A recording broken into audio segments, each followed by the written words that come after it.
Un te ir ļoti svarīgi, ka tiek tas risināts un saprast, kāpēc bērns neizmanto šīs sociālās prasmes, kāpēc viņš varbūt tās ir arogants, kāpēc viņš pārkāp tās robežas.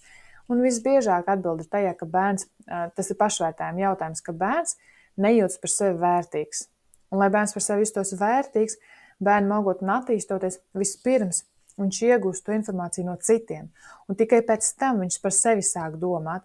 Un šis notiek jau līdz 3 gadu vecumam, jo no šī 1,5 līdz 2 gadu vecumam bērnam veidojas apziņa.